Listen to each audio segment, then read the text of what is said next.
सम्पूर्ण मित्रलाई हार्दिक नमस्कार छ मित्रहरू।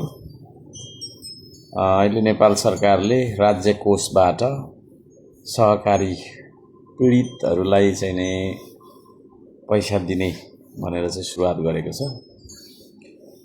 राज्य कोष भन्ने बित्तिकै चाहिँ त्यो चाहिँ बाटो बनाउने, खानेपानी ल्याउने, बिजुली बत्ती हैन, विद्यालय, स्वास्थ्य, शिक्षा लगायतका चाहिँ के अरे पूर्वाधारमा खर्च गर्नुपर्ने, सुशासनमा खर्च गर्नुपर्ने पैसा हो। त्यो चाहिँ सबै मान्छेले ट्याक्स तिरेर बनेको हुन्छ।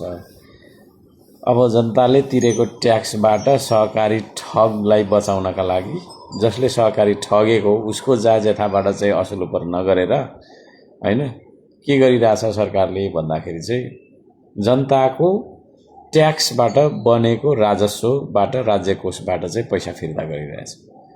अब के हुने भयो देशमा भन्दाखेरि अब चाहिँ सहकारी सबैले ठग्दाखेरि हुने रहेछ भन्ने हिसाबले अब त्यो एउटा नजिर पनि बस्यो हैन। अब सहकारी ठग्नेहरू छुट पाएर चाहिँ उन्मुक्त हुने भए बधाई छ। नेपाली दाजुभाइ दिदीबहिनीहरूलाई म भन्न चाहन्छु, तपाईहरुको ट्याक्स, तपाईले तिरेको कर त्यसरी दुरुपयोग भइरहँदा बोल्नुपर्छ कि पर्दैन हो कि मै मात्रै बोलिराख्नु पर्ने?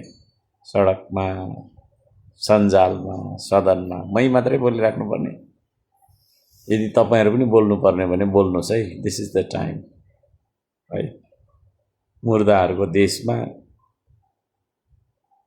के हुन्छ भने जस्तो मुर्दाको देश बनाउनु हुँदैन। बोल्नुस्। तपाईले तिरेको ट्याक्स सहकारी ठगलाई बचाउन लागि प्रयोग हुनु हुँदैन।